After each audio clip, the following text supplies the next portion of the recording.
Hello, everybody. Welcome back to Xbox Casuals, the Xbox podcast. I'm one of your hosts, Corey Deerigan, alongside me, as always, the man who switched platforms, Josh Finney. Not switch platforms. I will say my PS5 has gotten a lot more use in the last month than it has in the last probably year. Yeah, that's fair. I had to take the thick layer of dust off of it last year to play Spider-Man, and then I let it regather dust. But man, between Helldivers and Final Fantasy, that's where all my time's going right now. Yeah, man.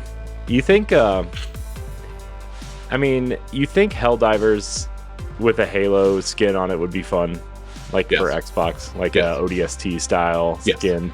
I think, man. Wasn't there a rumor floating around out there that they pitched that kind of game out to at one point? Supposedly, a similar. A former level designer at 343 said that they pitched 7 or 8 different types of Halo games to 343, and they were told no every single time. I have to wonder if that franchise mismanagement is part of why there were so many. I mean, we know franchise mismanagement is why there were changes there, but now I'm curious to know who was the one saying no to everything. Was it because Phil's been pretty clear he wants to be hands off with studios? That's one of the few that they had to step in and pretty much take direct control of, though, after the whole Craig debacle. Yeah. So let's see. Bonnie Ross is gone. Kiku Wolfkill's in charge of the multimedia stuff, though, right? That would be. I have no comment on that. Frankie's gone. Yeah. So there was someone else who got let go. He got let go right as all the stuff. Chris Lee. That's what I'm thinking of. Chris Lee was the franchise producer. He got let go after the reveal of Infinite. Basically, they announced that he was leaving and that Joe Staten was coming in within 24 hours. So that's another big one. If I had to put money on it, I don't want to just assume, but I would assume that Chris and Bonnie and Frankie all had a hand in that. And it's entirely possible that this was pitched so long ago that maybe Microsoft themselves said no. I would imagine this probably came in the wake of Halo 5 not doing good. And them being well, what do we do with the franchise? Because Halo Wars 2 came out and didn't sell well, but is beloved by the fan base. And I still have friends who are discovering that game for the first time and playing it. Good for you. I don't personally like RTSs, especially on consoles, but you do you. The story was very good from everything that I've seen. But it's you have to grow your franchise some way, and I think making basically Firefight the game would have gone over really well. Now if you do it, it's always going to be, you copied Helldivers too. Yeah. And plus, that game would be 4 years away. Yeah. But I do think having Firefight in Infinite does help a lot. It's just Infinite has a certain reputation at this point. The Halo franchise itself does not have a great reputation these days. Yeah. It's for those of us who grew up on Halo, we're always going to be fond of it. We're going to be oh man, new Halo's out. Hell yeah. The new generation does not give a fuck about Halo. Nope. They don't, and they don't have the connection. They probably would if Master Chief Collection had actually been good when it launched. I'm still having to convince people that they fixed it 5 years ago. Yeah. So. People still believe that the Xbox One was always had to be connected to the internet. Remember that? I do remember that. Unfortunately, I blame the metric of it all for that one. But man, the Phil Harrison kiss of death, as we've come to call it, because let's see, that he ruined the PS3, the Xbox One, and Google Stadia didn't even have a chance. Right. So I can only hope that he's out of gaming forever now, which is funny because he wasn't cursed until the PS3. He had actually been with Sony since they first started developing the PS1. Yeah.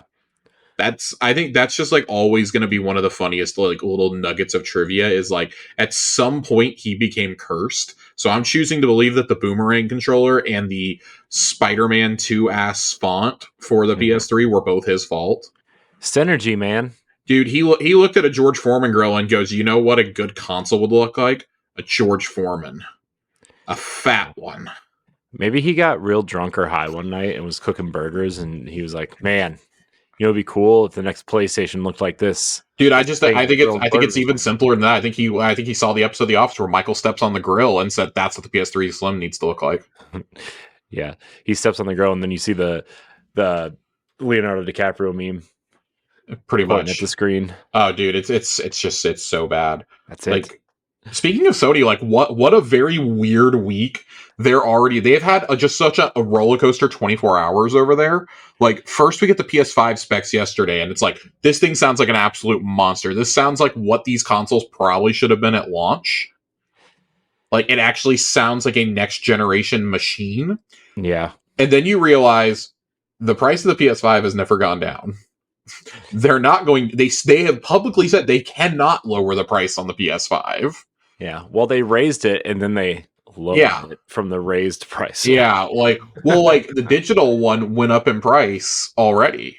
So it's just it's very funny to like see that, and it's like, oh, okay, so like, what are you going to price this thing at? Because like, if it's too expensive, like everyone's going to be like, fuck you, I'm buying like a Steam Deck instead. I might as well buy something where I can play different games. Right. At that point, or fuck you, I'm gonna go buy a Series S, and like we don't know what the hell Microsoft is doing over there. Korea like raided some new piece of hardware today, apparently. Oh, really? So we'll see if they were lying about there not being I cannot imagine them letting Sony have hardware dominance for like 3 years. That is that's like the kiss of death.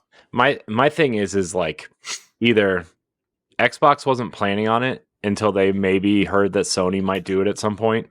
I mean, and I know. It's funny that you say that because like the Sony PS5 Pro has been the worst kept secret for like the last 18 months. Well, that's what I'm saying. Like they probably got word of it like 2 or 3 years ago. Oh, probably, yeah. And they're like, after they said that, they're like, oh man, we're gonna backtrack on this so hard. Either that or like their next gen system is going to be more powerful than the PlayStation 6 Pro or 5 Pro. I mean, it has to be more powerful than the 5 Pro, but it's like, are you gonna? The problem is like, because their next gen console at the earliest, the next Xbox is not arriving until Christmas 2026 at the absolute earliest. Yeah, I would say later. Are you? I personally, I have like Q3 2027 as my guess. Mm-hmm.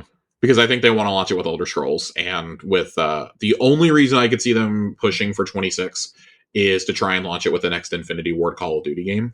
Mm-hmm. And that's currently slated for 2026 on the 4-year dev cycle. Yeah. But like, just how long are you going to keep that line going? Because they were parroting that line like as recently as last summer. Mm-hmm.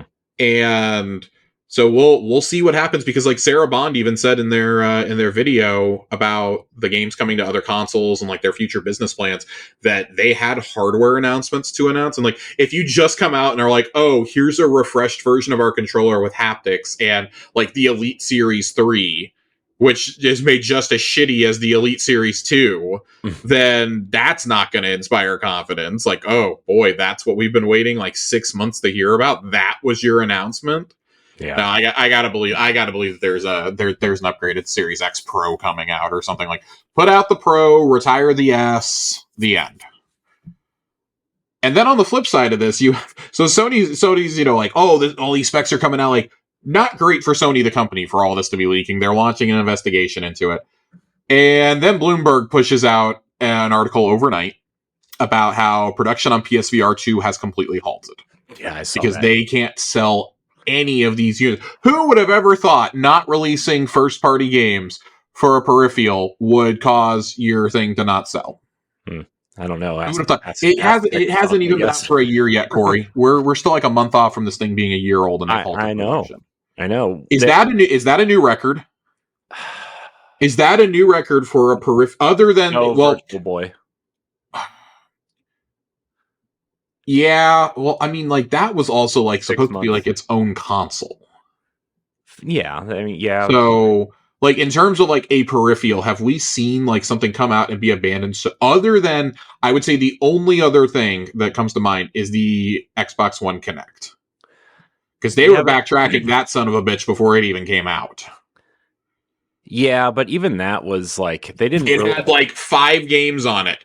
When Kinect Sports Rivals is your most hyped up game, you went wrong somewhere along the way.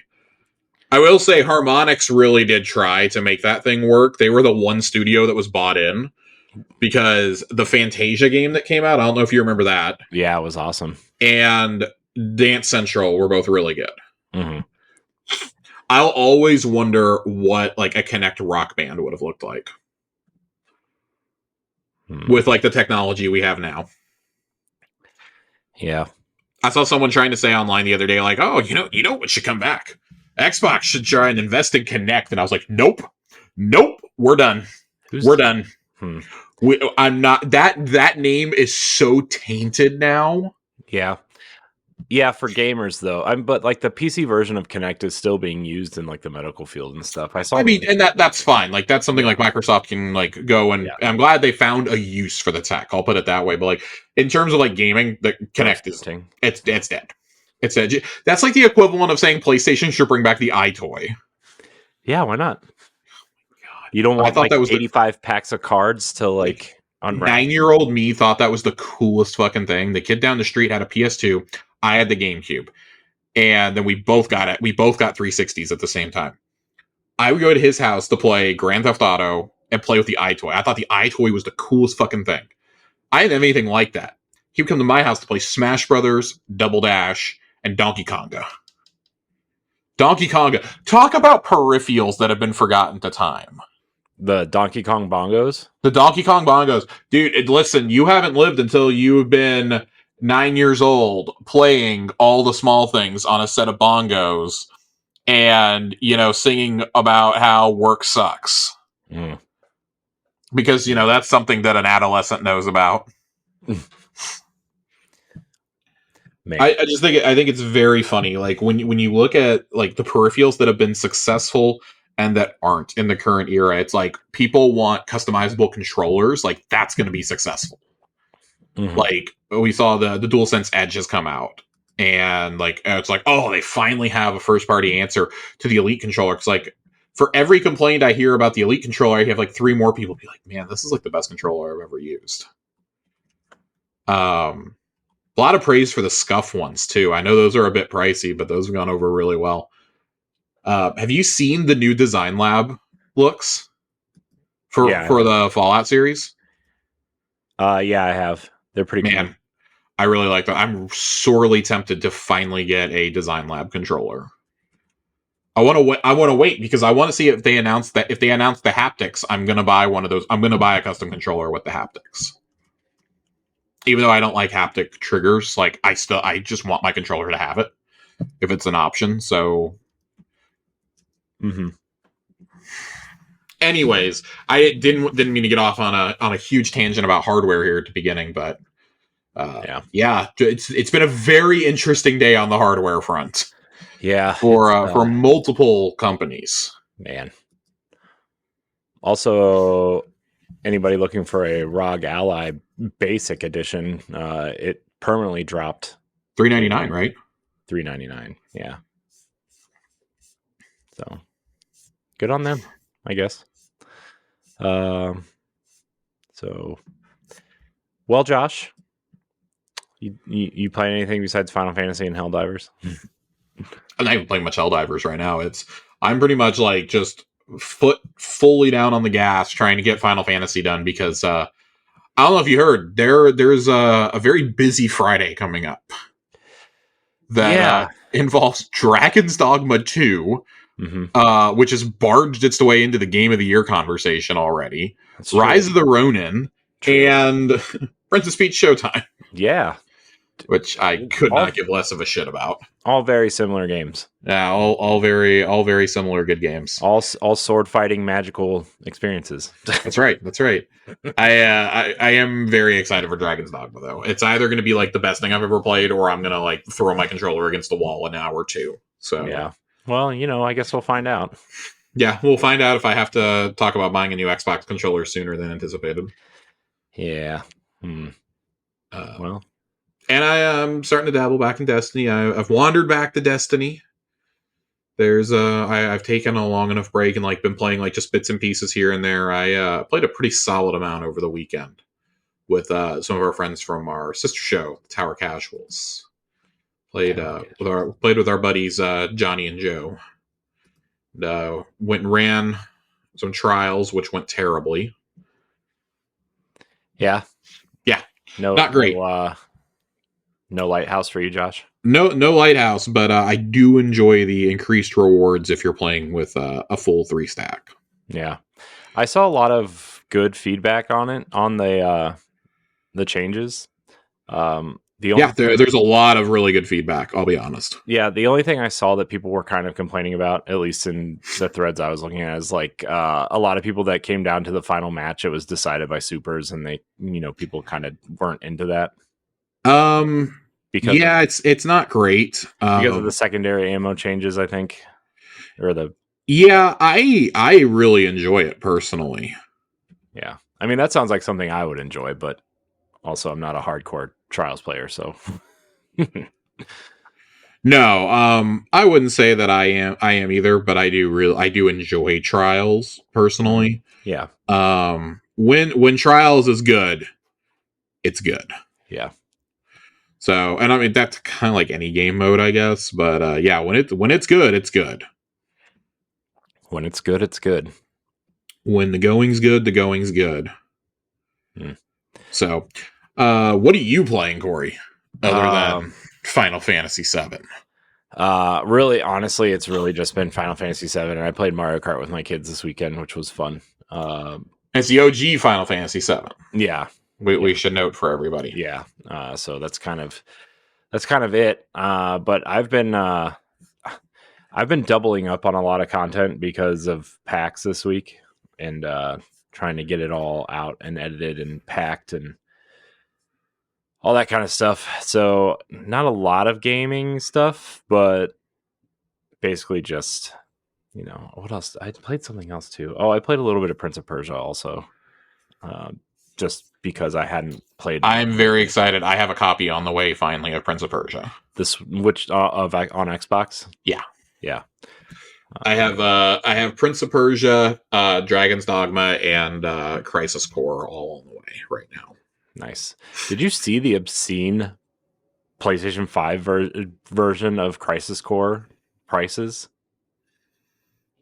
I did. I feel like they stopped. I think they stopped printing it or something. Yeah, like the PS4 version is cheap and the Switch version is cheap, and then you have to go on eBay and pay double the price for a PS5 copy of it. Yeah, I'm really glad that I grabbed a copy for the Series X for $20 on Amazon last night. Yeah, I'm very excited to jump in and dive into that one.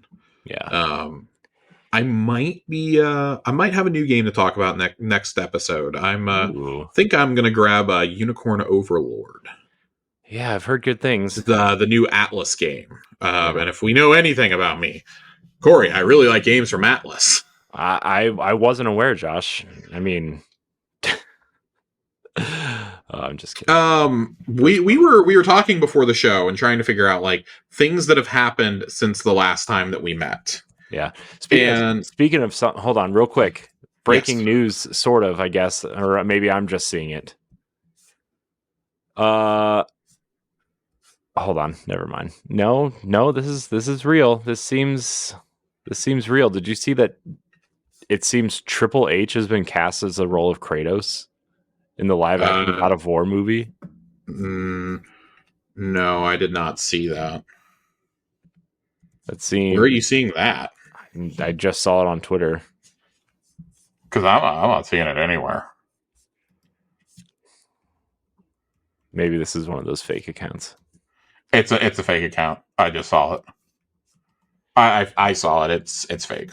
Also, it's not a movie. It's a TV series. Amazon's making it.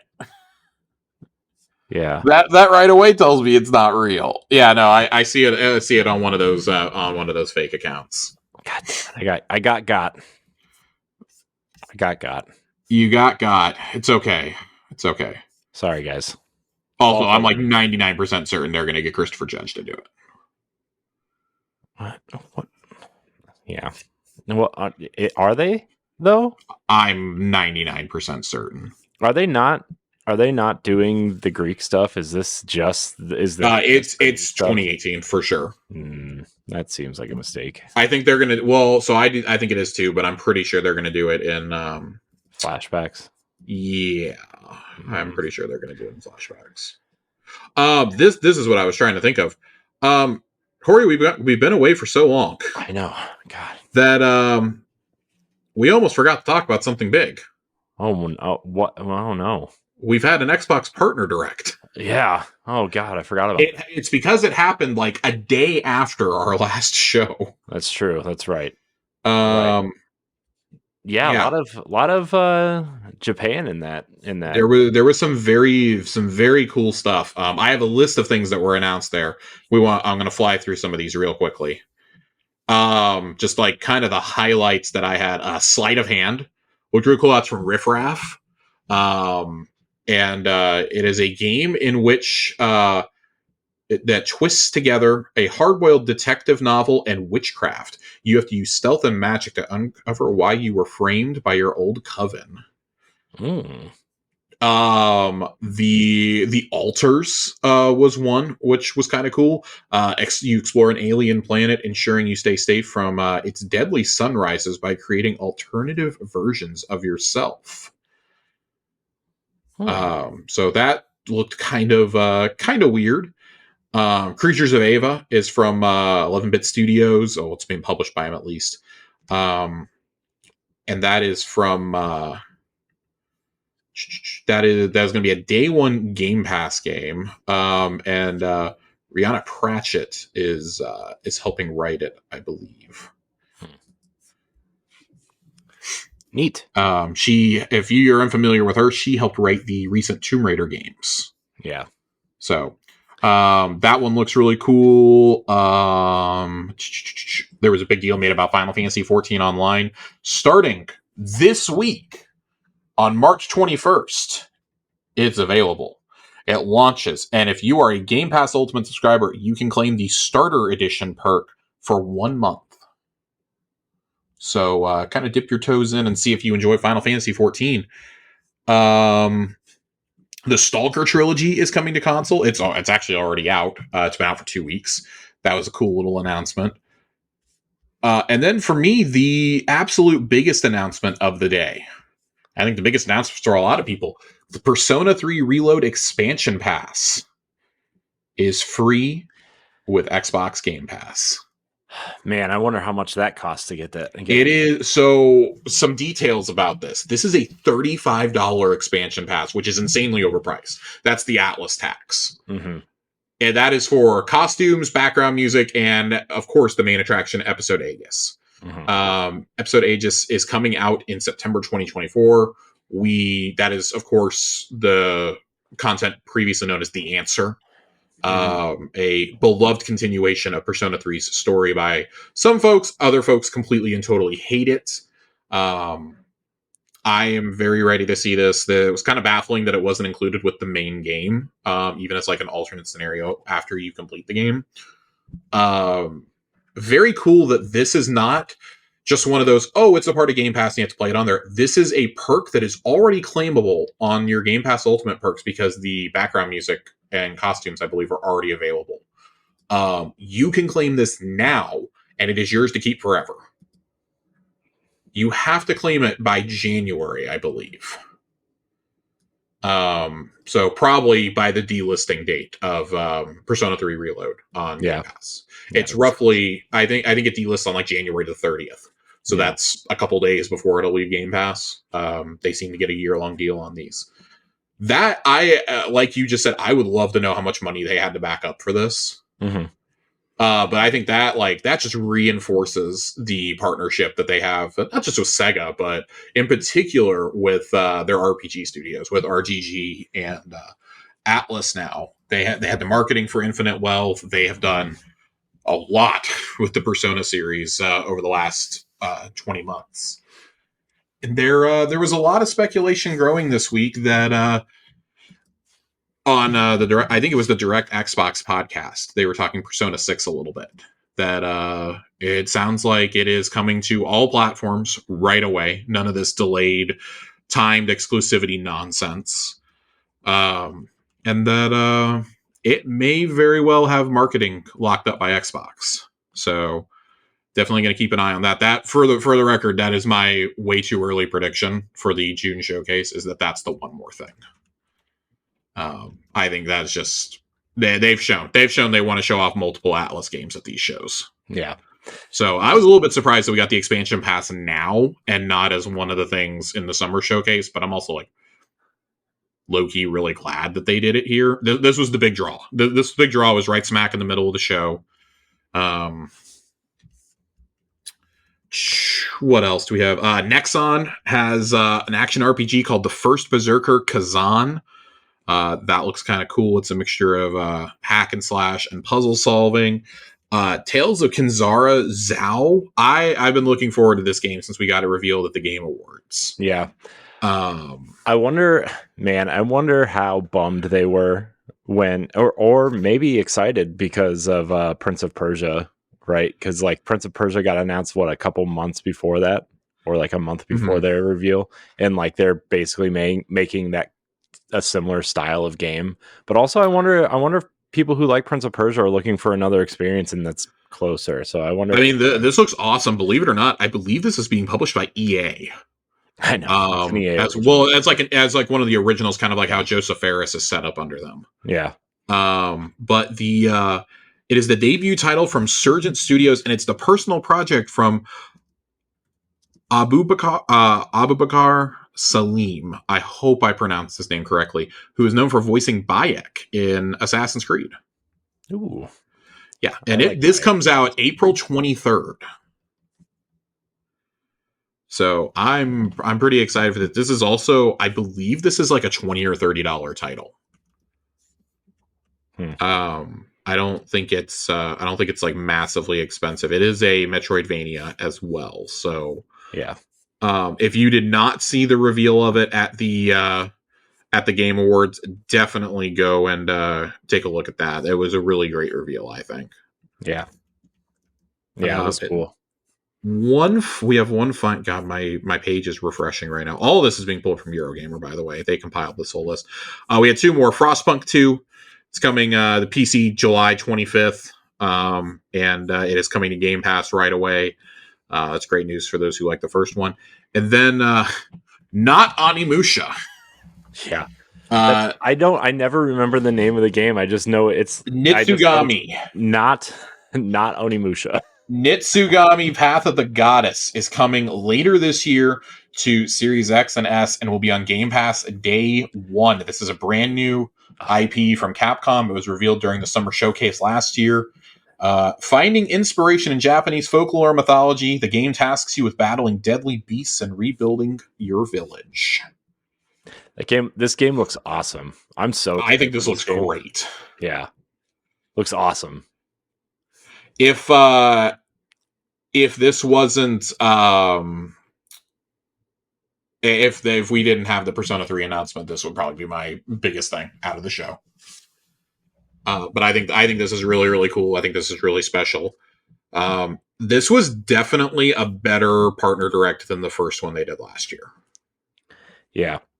The one I think they did it like in October last year. It didn't feel good. This one definitely felt much more refined. Yeah. Yeah, it was it definitely felt I think the pacing was better. I think the games they showed off were just the quality was higher and more frequent. So I think I agree with you. This was way better. So. Yeah, the only thing that I could think of from the last one was Like a Dragon. They showed like 20 minutes of that thing. Yeah. Yeah, but even then it was like, I don't know. I feel like 20 minutes is almost too long for like a presentation. Like maybe that's like a different video, you know? That would be my only thing, I think. But yeah, it was fun. This was fine. This was a crisp, like 30-minute show. It was very much like a state of play. Mm-hmm. So I was okay with that. I liked that it just, I don't know, it just felt more refined this time. Last time they showed the Metal Gear Solid 3 remake. I actually forgot about like literally everything on here. They had some Alan Wake 2 stuff, Like a Dragon, Ark Survival Ascended, Manor Lords, RoboCop, Still Wakes the Deep, Dungeons of Hinterberg, Spirit of the North 2, The Finals, and I think that was it. Yeah. So, like, it wasn't, I guess it wasn't bad. It's just like, okay. I don't, the show felt tighter this time to me. Yeah. Maybe you didn't have like as many like AAA games, but it felt like there was a wide variety of stuff for people to enjoy. Yeah. So. Yeah. Man. Good direct. Man, I forgot that. Man, that feels like so long ago. I kept trying to say that I thought that it happened in like February, and it didn't. Yeah. So, yeah. Well, Josh, speaking of games coming to platforms, I don't know. That was a terrible transition, but we're going with it. 4 titles have officially made the jump to other platforms, Josh. Grounded, Sea of Thieves, Hi-Fi Rush, and Pentiment are all on the move. Pentiment's already there. Hi-Fi Rush is there as of today. And Sea of Thieves, I believe, is coming at the end of April to PlayStation. Apparently, I don't know when Grounded is. I don't know off the top of my head when Grounded is. I think Grounded is only coming to Switch right now. I'm looking real quick. Nope, it's coming to everything. Is it? Okay. Well, yeah, it's coming to everything. April 16th. Sea of Thieves, though, man. Sea of Thieves is the big one. It's like the highest pre-ordered game on PlayStation right now. Yeah, that doesn't really shock me. Like it's been pretty well regarded for a few years now as like, man, if you have an Xbox and you're into multiplayer games, you need to be playing this. Yeah. You gotta remember there's also 2 massive free expansions that have happened in this game so far. Yeah. With the Pirates of the Caribbean and Monkey Island. I would not be shocked now that this is multi-platform, would not be shocked to hear about another free expansion at some point this year. I'm not saying it's going to be at the summer showcase, but this maybe is something you announce at like a Gamescom, or maybe you save it for a Keighley show. Yeah. It could be the long-awaited, rumored something or other about One Piece. That feels like the next natural pirate thing. Yeah, that feels. I mean, like, listen, you're pretty limited. Like pirate crossovers, okay? Like you're a little Skull and Bones crossover, family friendly, non-failed IP crossovers. You're a little limited. I feel like One Piece is like the next one that you do. If Skull and Bones wasn't a thing, then I'd be like, yeah. I mean, maybe you try and like get a Black Flag crossover or something. Mm-hmm. Yeah, which I'm not saying like that's like ruled out or anything. It's just, at a certain point, you got like all these companies got to be kind of cool with their shit being in the same game. With Monkey Island and Pirates, at least they're both owned by Disney. Mm-hmm. So it's probably watch. I'm sitting here like hoping and praying for One Piece. It's going to be like fucking Peter Pan or something.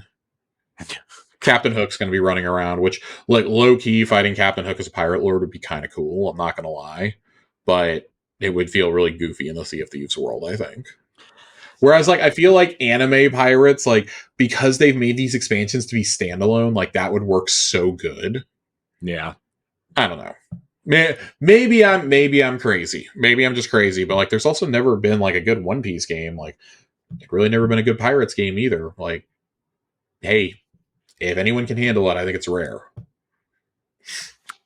Man, I'm trying to think of other, like, pirate IP. There's not much. There's not a lot that I can think of off the top of my head. I'll put it that way. Let's see. I'm sure we are missing somebody, and it's bothering me that I can't remember. Yeah. I I just looked up Pirates IP, and it's giving me all these things to go hack things. I'm like, don't want that. Hey, let's call up Sid Meiner. Sid Meiner made Pirates. He made a Pirates game. I don't know. I wouldn't put it past them to do that, actually, probably at some point. That actually would be kind of cool. I'm not going to lie. When I look at the games that are coming to other platforms, I mean, first of all, we said this when they announced it. This is not the first time. This is the first time it's happening. It's certainly not going to be the last. They're going to see what the numbers tell them, and they did it with 4 like relatively low risk games, like Pentiment. Okay, fine. That's a super niche game. I do find it very funny that everyone who's like playing it for the first time on like PlayStation and Switch is like, God damn, this is a great game. Like, yeah, it was arguably my game of the year it came out. It's a phenomenal game. It's Obsidian and Josh Sawyer. Like, what'd you expect? I think it's like the latest in the argument of just because you're a AAA studio doesn't mean you only have to make big budget games. Mm-hmm. There are room for niche games and for genre games, and like Obsidian, 2 of Obsidian's games are a part of this, right? With Grounded and Pentiment both kind of living out that philosophy.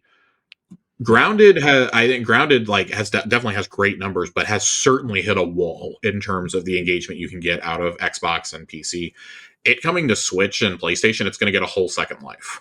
Yeah, I feel like Grounded is very niche anyway. Like, I mean, I know survival games are big, but like, I don't know. I still view those types of games as kind of like the people that are really into survival games are really into survival games, and it's really hard to get people that aren't into survival games into those types of games, right? And so, I guess I'm interested to see if they're going to tell us how well it sells on PlayStation and Switch, because I feel like, especially if you're going to put out a survival game that's like family friendly, it's got to be on the Switch. Yeah. Just because of the install base alone. I'm not saying like, oh, Xbox can never put something out like that themselves. Like they own Mojang, for God's sake, right? Like, right. But we saw that like Minecraft Dungeons, while it did really good on Xbox, it sold better on the Switch because that's a family console. Yeah. On Xbox, you were just playing it on Game Pass. As of December 2022, so that was about 2.5 years after launch, I guess, because it launched summer 2020 in early access. The game had attracted more than 15 million players. That's both through paid and through Game Pass. That's a huge success. Yeah. That's huge. Yeah. No matter how you slice it, that's huge. Because I remember like when it went into early access, nobody expected it to sell the way that it did on Steam. Right. It sold really, really well on Steam. It was top of the Steam charts for quite a while. It just, it was early access, so it was kind of bare bones. I think they developed a really great story with it. I need to go back and play through more of it. So that makes a lot of sense. Sea of Thieves and Hi-Fi Rush, though, are like 2 experiences that are like, they're kind of the same coin. Like, flip it around. Like, okay, Pentiment is this amazing game that's really niche. Hi-Fi Rush is a niche experience that I feel like should still appeal to more people. Mm-hmm. And on top of that is one of the most like graphically gorgeous games of the generation, I think. Yeah. With its, cell shaded style and like the unique movement, like the combat happening to the beat is really, really cool. I'm so glad that PlayStation players are going to get to experience this game. Like, low key, this is coming to Switch too. Let's not even beat around the bush. Oh yeah. We're going to keep this. This will be a launch game for Switch too. Great. That's a great launch game. It's a phenomenal launch game. I will buy it when it comes to Switch. I will buy this. I will buy this game. Yeah, I will too. I am really happy that for Hi-Fi Rush, Pentiment, and I guess those are the only 2 right now. I don't know if they're doing one for Grounded. Also, they partnered with Limited Run to do physical copies of these games. Yeah. For all 3 platforms. I thought that was really neat too. Sea of Thieves is undoubtedly like the most intriguing one here to me. It has the biggest established player base. It continually brings in players, and it's a money factory for Xbox at this point. But they had to have realized they hit the wall. I mean, they hit the wall a while ago, and like, oh well, we're going to inject it. This is the one where I think this is going to be the big one on PlayStation. Whereas I don't think Grounded's going to be nearly as big on PlayStation. I think that one's going to be big with the Switch crowd. This one is only coming to PlayStation, and like with good reason. I'm sorry, like Nintendo's online infrastructure is just not friendly for a game like this. It's not. It's You're telling me. Look, you. So I'm very excited to see how this does on PlayStation with it getting another injection of life. When I first played this game when it came out, I thought it was going to be closing up shop within 18 months. This game was so bad at launch, and it has just been so good since. Yeah, it's been man. I mean, yeah, I can't believe how they turned it around. To be honest with you, I can't either. I really can't. I played it when it first came out. I hated it. I came back 2 years later during the pandemic. The 2-year anniversary was going on, and I played it with friends, and I was like, "Oh my god, this game is so like it's a completely different game from what I played."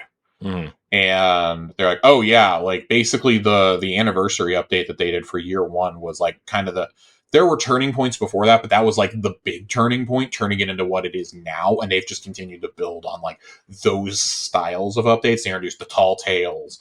They, I don't remember if it was that summer or the next. I think it was summer 2021 is when they announced the Pirates crossover. And that was huge. And like they make sure that you remember this game exists every single summer showcase, even if it's just like a 45-second trailer. They make sure you know it exists because it's become such a big IP for them. Which I don't even think Rare thought it was going to be that big, but here we are. We're going into year 6. As of Wednesday, this game is 6 years old. Oh my god, dude, that's nuts. That's crazy. 6, man. Yeah, I guess. Yep. And kudos to Rare. Rare loves working on this game from everything that I've read. I mean, they love working on this game. They think it's great. Kudos to them, man.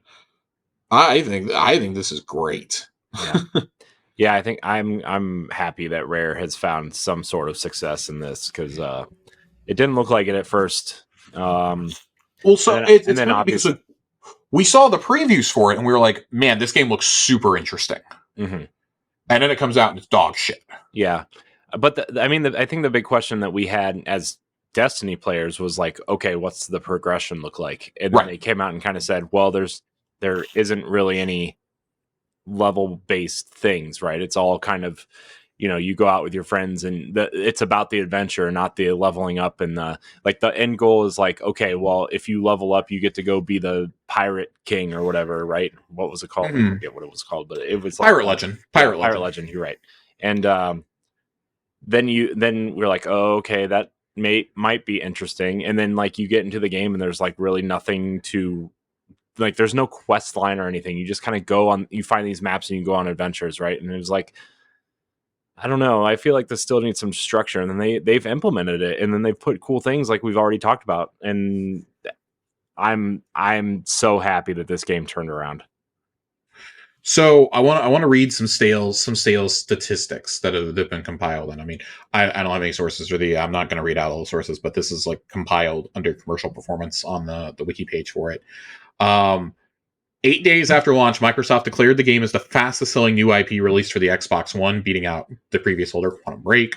Rare attributed the game's success to the title releasing for Game Pass subs at launch, which enabled the game to achieve Rare's sales target for 3 months within a single day. Game Pass contributed to half of the game's sales, though Microsoft added the game sold well in both retail and digital formats. By August 2018, it had passed 5 million players. In January 2020, Rare declared the game was the most successful IP Microsoft has released this generation, with it having amassed more than 10 million players. It was also very popular with viewers, the title being ranked as one of the most watched titles on Twitch in 2019. The game launched on Steam in June 2020. By July 2020, it would top 15 million players across Steam and Xbox. Blah, blah, blah, blah, blah. On Steam, 5 million units have been sold as of December 2021. That is, I mean, 5 million is probably better than they ever dreamed of for this game on Steam. And that was 2 years and some change ago. Mm-hmm. I don't remember the last time that we got an update. The last one that's on here is in the 2022 Xbox Games Showcase trailer for Sea of Thieves Season 7. Microsoft announced the game had reached over 30 million players. And of course, players is different than sales, but still, like, when you've got a game with the business model of Sea of Thieves, like, people even just like logging in, and like even if they're playing on Game Pass, like, those people are encouraged by microtransactions. Like, everyone wants the Pirates of the Caribbean cosmetics, right? Yeah. Like, and then they've done well to make the cosmetics they do for like Halo, Banjo-Kazooie, Gears, Ori, etc. all look like they belong in that universe, aka not like Destiny. Mm-hmm. And it's been But really you don't like cool. the Ghostbusters crossover, Josh? I do not like the Ghostbusters crossover. I think the Ghostbusters crossover is shit. I think it's very cool. I would also like to know why this game is not ever nominated for Best Ongoing Game or Community Support, because this game has both of, like, some of the best in both categories. I'm just saying, like, this is like a No Man's Sky level of turnaround that this game had. Yeah. And, like, it's become beloved, so it makes a lot of sense. Microsoft sees this as a big IP going forward. This will be the first time a Rare game has ever come to PlayStation. Yeah, I read that stat and I was like, I guess that makes sense, because I mean, if you're owned by Nintendo and then you sell to Microsoft, like, why would they ever be, because the people that left, like the people that wanted to make multi-platform games went and worked on Time Splitters, right? And so clearly not Rare. So yeah, I mean, I guess it makes sense, but it shocked me, but then it didn't at the same time. So still I'm interested to see where we go from here, because there are a lot of, I would say, opportunities for Xbox to put other games on. I think the most common sense one that we all think of is, or at least where my mind immediately goes with the tech, we just got done making fun of PSVR 2, but Flight Sim. Flight Sim already works with some VR headsets. Why not make it compatible with VR 2 and put it over there? Like, if you're crying over these games going to other platforms, one, shut the fuck up. Two, you're going to make a big deal about, like, Pentiment and Flight Sim going to another platform? Really? Yeah. Flight Sim feels the most obvious of the existing IP. That feels the most obvious to go to PlayStation. And I think that, I mean, if we're already hearing word that, Hi-Fi Rush is going to go to Switch 2, the other game I think is going to be a launch game is Psychonauts 2. Oh yeah, man. That'd be great.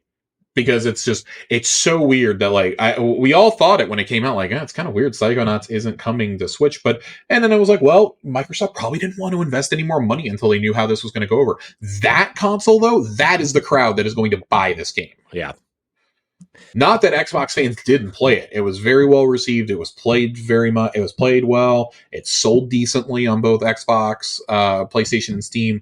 The Switch, like, even if it's just coming to Switch 2, that is going to have longevity. Yeah.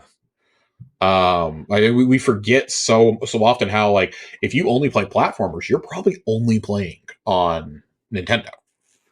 No one else really makes platformers these days. Yeah, I mean, what was the last major one on another console? Ratchet and Clank, I guess. Ratchet, yeah. I mean, that was 2 years ago. So yeah, Ratchet and Clank, Sackboy, Astrobot, like, Sony has those franchises. Microsoft also owns a few. They just refuse to make them for whatever reason. Yeah. I would say that's that one. I wouldn't be shocked to see the Battletoads game ported to Switch.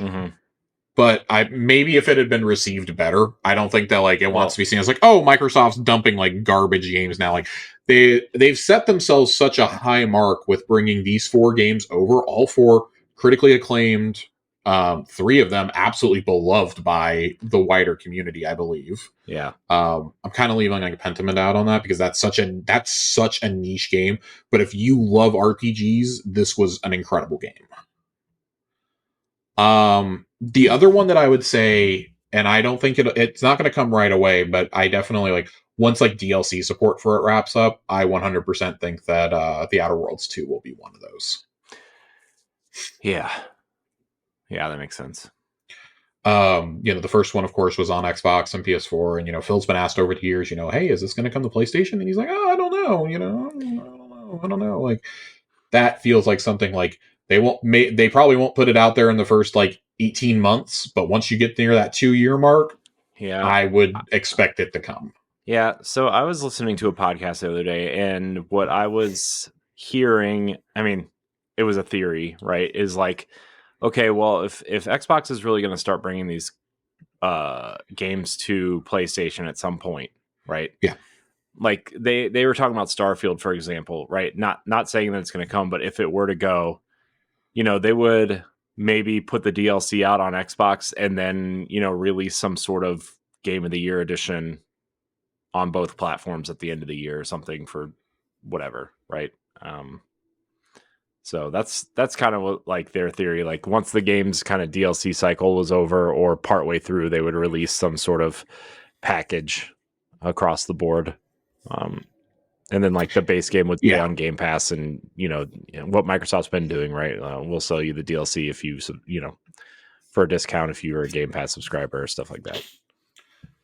Yeah, I'd be a little surprised if they don't bring some of these other games to other platforms. I mean, of course, like and we don't want this to be like the topic that dominates the conversation, right? Because like Phil has also made it clear, like, we're not going to bring everything to other platforms. So like my theory for the longest time was, well, maybe Bethesda and like Activision Blizzard games go, but like probably those games that are like made internally, like by Xbox Game Studios teams, are probably safe. And then that theory went out the window when they made the announcement. So yeah, I would say the big four are probably safe, which would be Forza, Halo, Gears, and Fable. I think those are the four that would.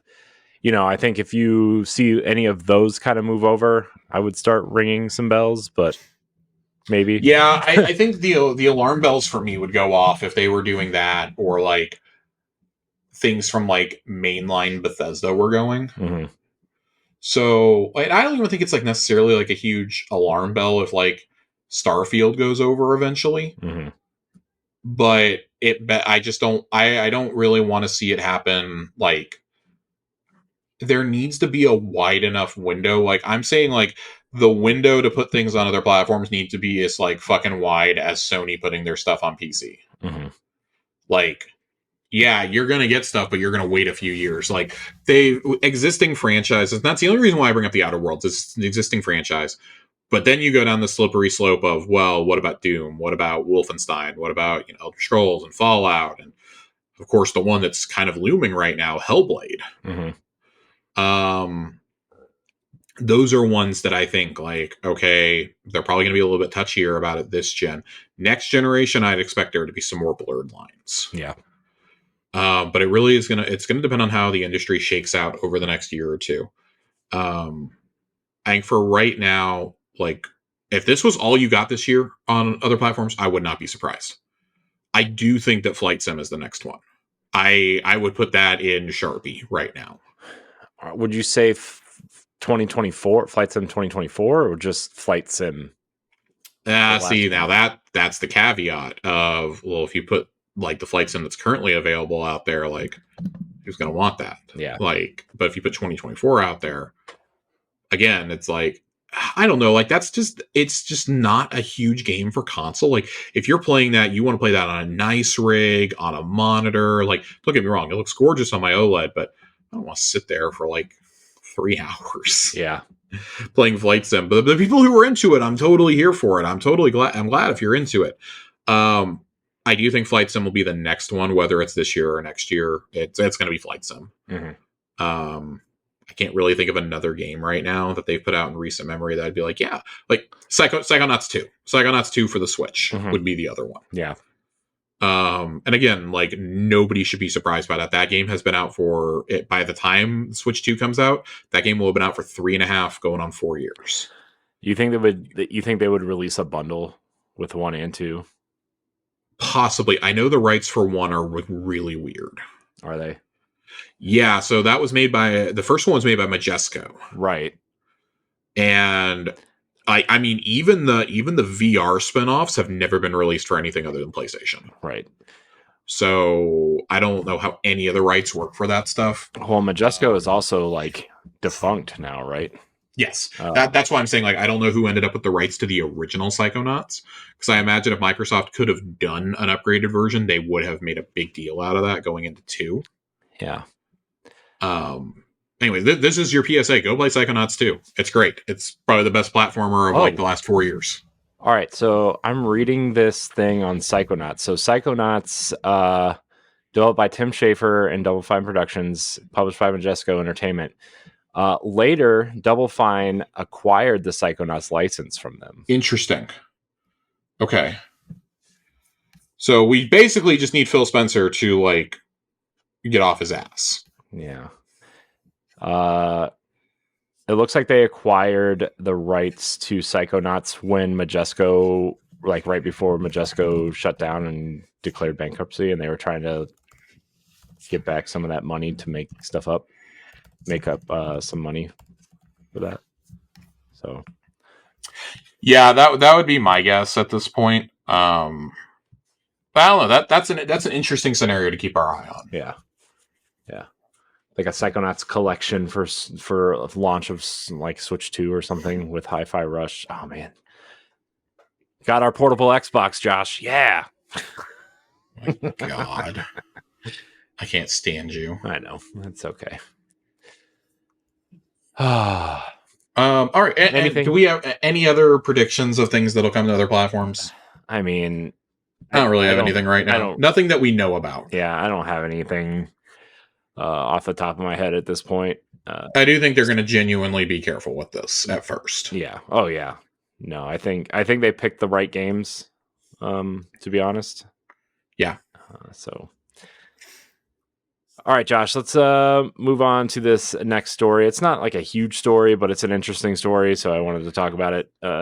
A Star Wars Battlefront modder has found further evidence that the Classic Collection that was just released is using their mod, despite Aspyr promising it wouldn't.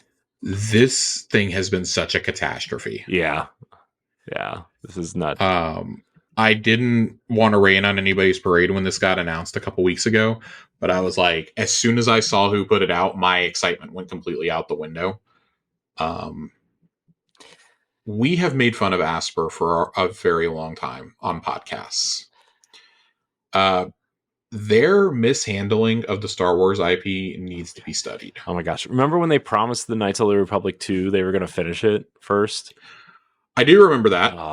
And I remember the shoddy ports they'd done of every other game. I remember they got the Knights of the Republic remake taken away from them. Yeah. And now it's with Saber. Which is not much better, by the way. No. Saber's good at porting games. They're not great at developing, in my opinion. This is going to be bad. It's going to be bad. This was such a catastrophe, though. Like, they only had, 3 servers online or something. Yeah. For an online-only game, you cannot play this locally. Yeah. You have to be online for it. Which is ridiculous. It's absolutely bonkers. So, yeah, just what a catastrophe. I'm only imagining what's going through John Drake's mind right now over at Disney Games. Oh, I know. How mad he must be over this. Yeah. Just what an absolute catastrophe. And then and then the modding story on top of that is just that is the cherry on top of the shit sandwich that they've had for the last 4 or 5 days. Yeah. I'm still shocked that Aspyr still gets to make or port these games. They had to have had some long contract that Disney can't get out of. Yeah. I mean that would be the only thing, right? I mean that's the only reasonable explanation that I have. Did they do the Dark Forces remaster? No. I didn't think so. Yeah. I mean that seems to be pretty decent. So which by the way, that game sure is Doom with a Star Wars mask. I fucking love it. I fucking love it though. I don't care what anybody says. It is absolutely delightful. I love Dark Forces. I guess I didn't really know what kind of game that was, to be honest with you. I thought it was one of them weird 3DO stop motion games, or FMV games, I guess. But it's not. It's totally Doom. Yeah, it's funny. I played it as a kid and I really loved it, and it is. It's not great, but it's been really, really cool to see it coming back. Night Dive Studios is who made this one, the remake, right. And they've done a lot of remasters over the years, including the Quake ones for id. Yeah. So they've worked on that and a lot of Turok remasters. Yeah. So sure. I guess they handed it to a good studio. I'm very excited to see how this goes, though. I want to play this really badly. Not for $30 though. No. This is something that, like, when it's like $10-15, I'm absolutely buying it. Yeah, I think in like a year or 6 months or to a year, it'll be on one of them sales. It's like $8.99 and be like, yeah, perfect. Give it to me. Yeah. So, but yeah, Spire. Come on, guys. What an absolute just train wreck of a release. Yeah. This should be the final nail in the coffin for anybody ever getting excited for this studio. Yeah.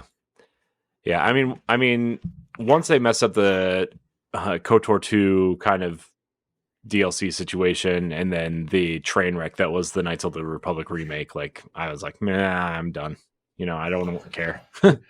Yeah, it makes me really happy that I play on Xbox, where I've gotten everything just like via backwards compatibility. So like I'm playing the actual original Xbox versions. Yeah.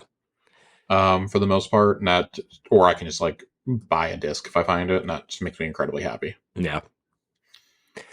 All right, Josh, let's move on to this PlayStation 5 Pro specs story from Insider Gaming.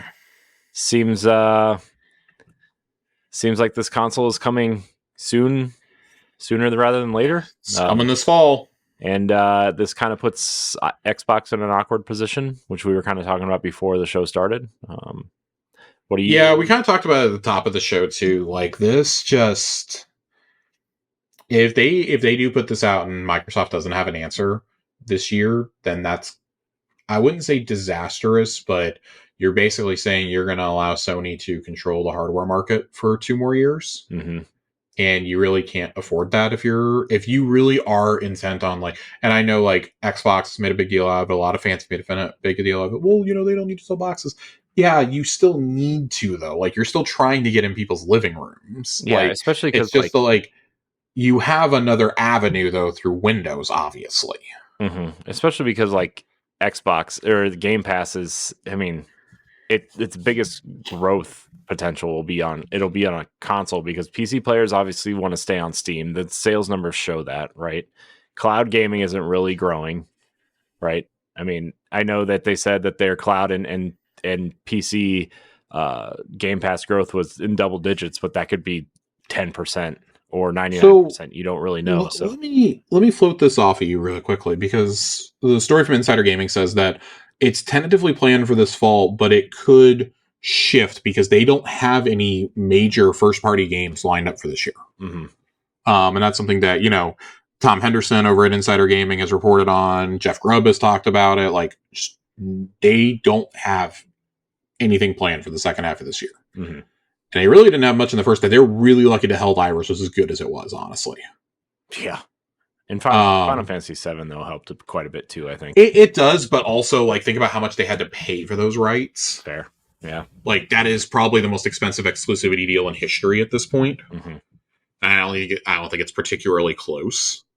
So, my guess would be this gets delayed and releases alongside Death Stranding 2. Which sounds like it's probably a first half of next year game. I would not be shocked. Nintendo has proved you can launch a console whenever you want. Mm-hmm.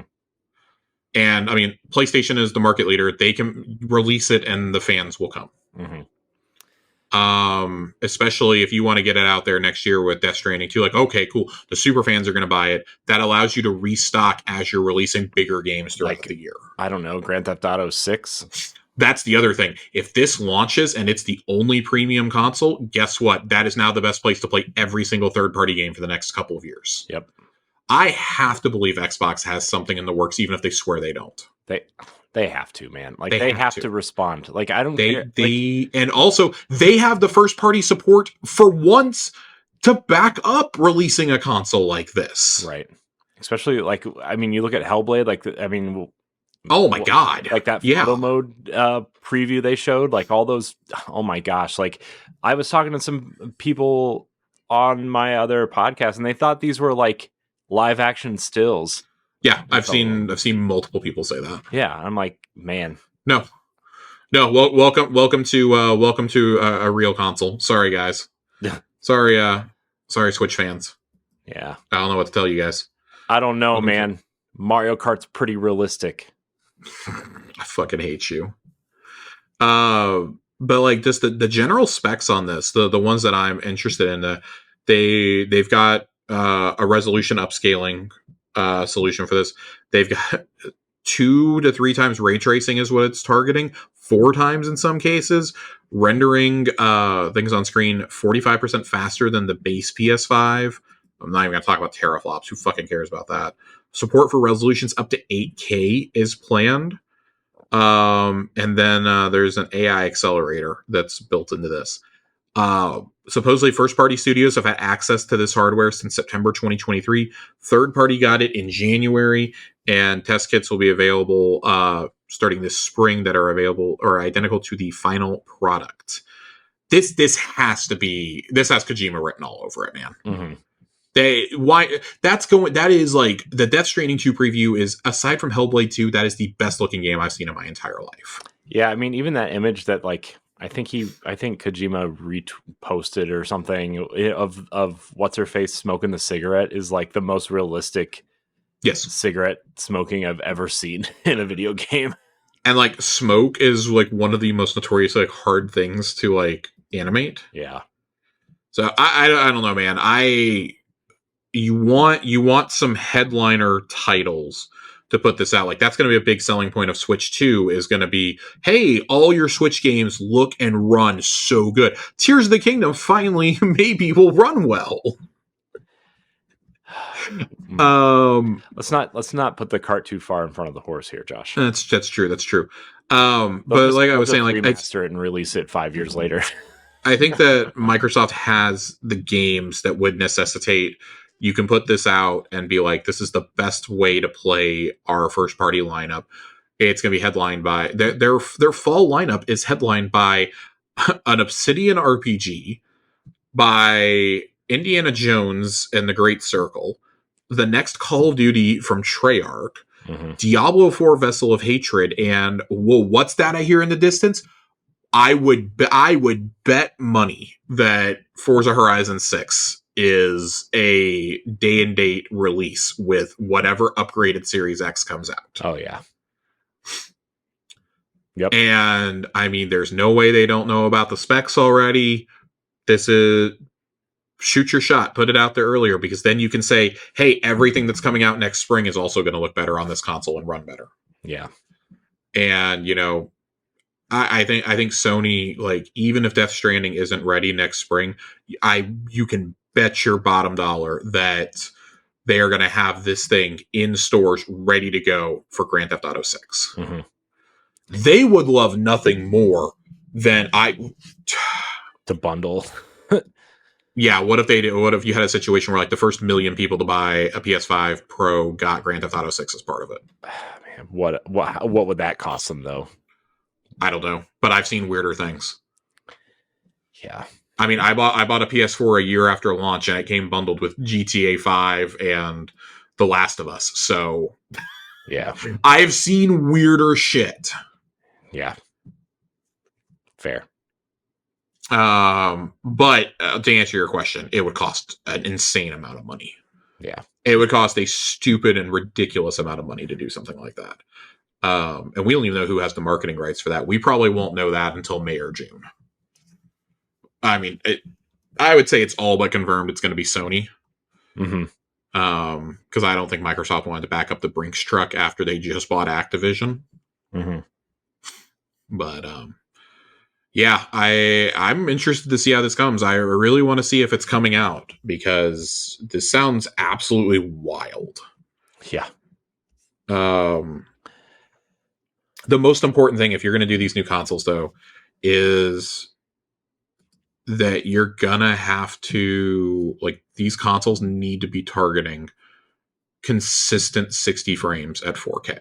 That's the biggest thing. If these consoles can do that, they're gonna sell like hotcakes. Yeah, the 60 frames has proven to be the way to play games. Yeah, like, I'm fine with certain games not having the 60 frames, but like, I cannot fathom playing Final Fantasy VII Rebirth in anything other than 60 frames. I tried playing it at 30 for the 4K textures. Oh my dude, it's so fucking slow. I can't do it.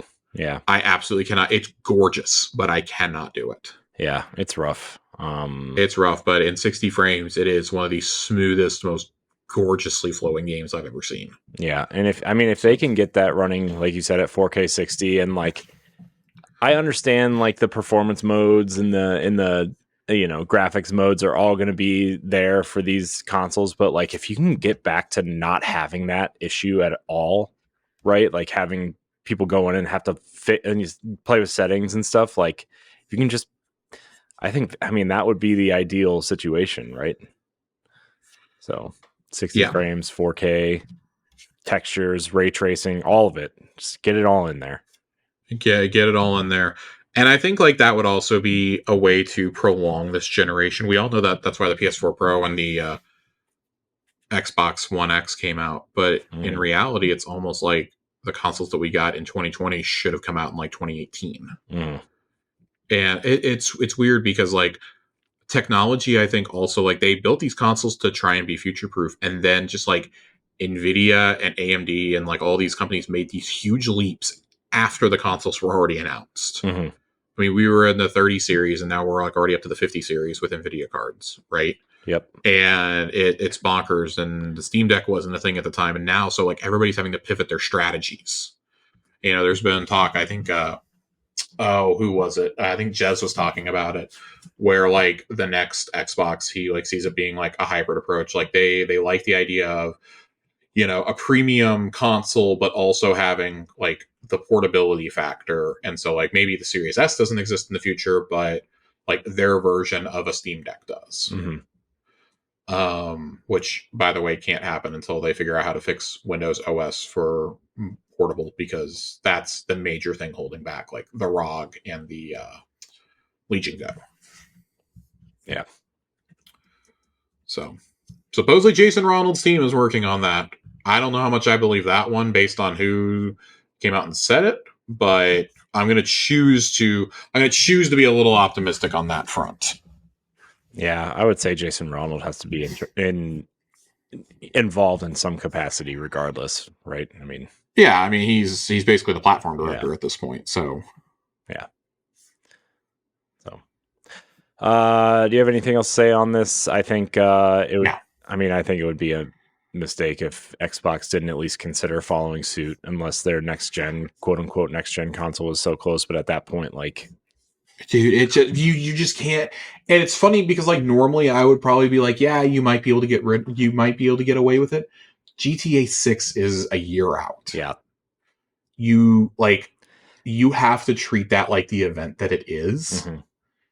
So that's the only thing that makes me pause and say, that's why I think that there's a console coming. Yeah. I think once they had the idea that was going to happen, it was like, well, shit, can we find a middle ground and have the components ready to go? Like, could we maybe even replace, like I said, you know, like replace the Series S with this? Yeah.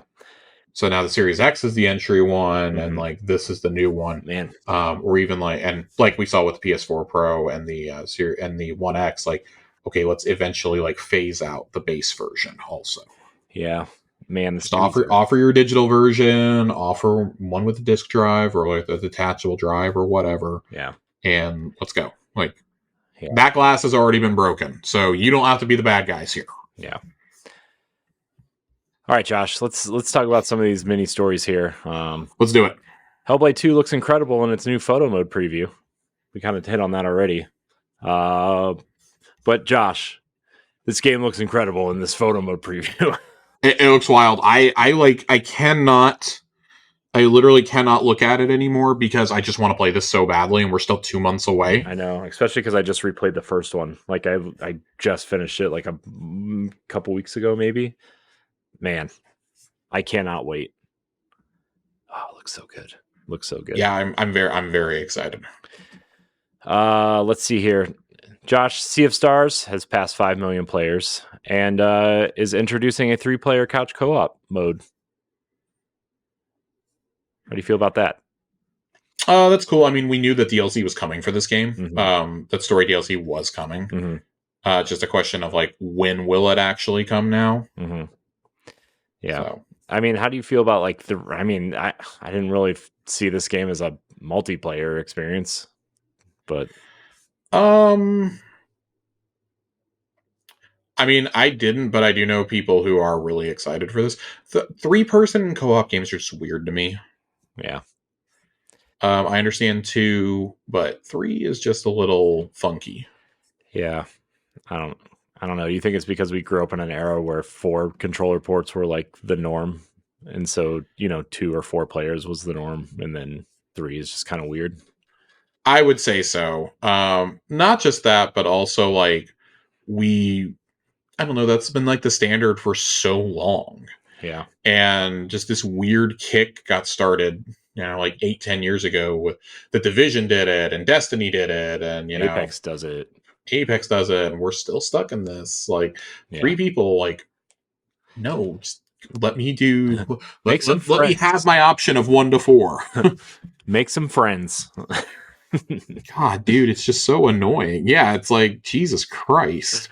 Speaking of 3s, Josh, Baldur's Gate 3. Speaking of 3s.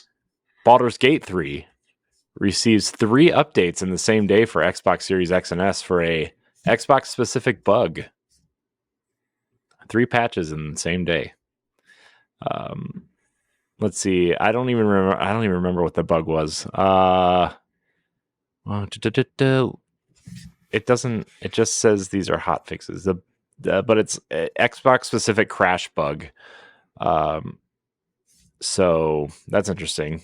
And you can read the patch. There in this article, there's 3 slots for patch notes. I'm not reading them all.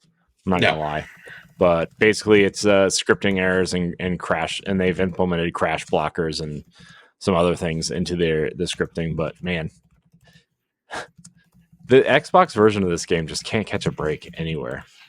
Like, I'm glad it's out, and like 99% of people may not even experience this in some cases, but man, the stories. Oh well. Yeah, I'm very excited to finally play Baldur's Gate 3. I'm nearing the point where I'll be able to be playing it. So. Are you going to play it on Xbox or ROG Ally? No, I'm going to play it on the ROG. Yeah. Because all my friends who have played it are on Steam. Yeah. So yeah, I want to be able to play it with friends. That's fair. That's smart. Smart man, Josh. Smart. Speaking of smart, Josh, that was our last story. We're done. It was. This was a quick show tonight. It was. I mean, it was still almost an hour and a half. Still almost an hour and a half. So, I don't think we had any questions. I didn't really ask for any.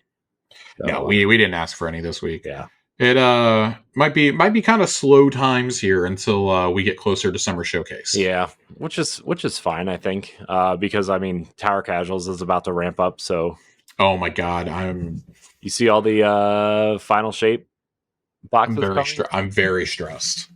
Yeah, I'm very stressed. Mine should be shipping here in the next week. Yeah, I got my email that said that mine's coming soon. So. Yeah, I'm really excited. Bife already has a video up about the lore book. Mm-hmm.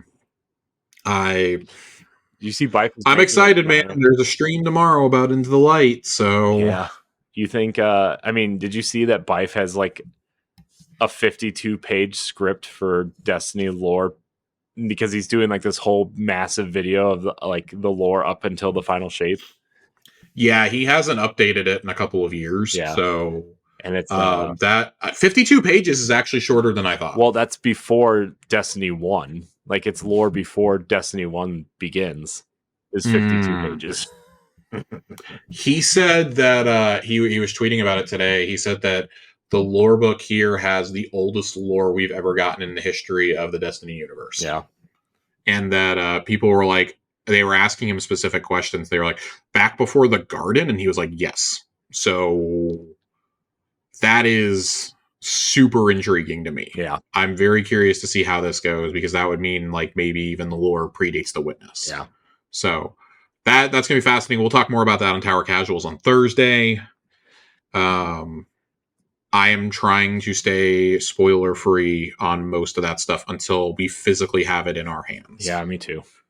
because you and I, like you said, you should have yours here really soon. I should have mine here in the next week or two.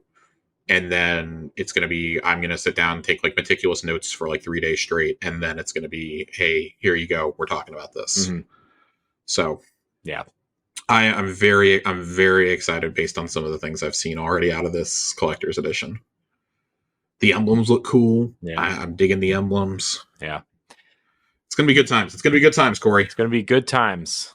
Speaking of good times, Josh, we have some good times planned elsewhere. So I want to thank everybody for watching and or listening to this episode of Xbox Casuals. You can catch Tower Casuals every Friday. You can catch this show every other Tuesday.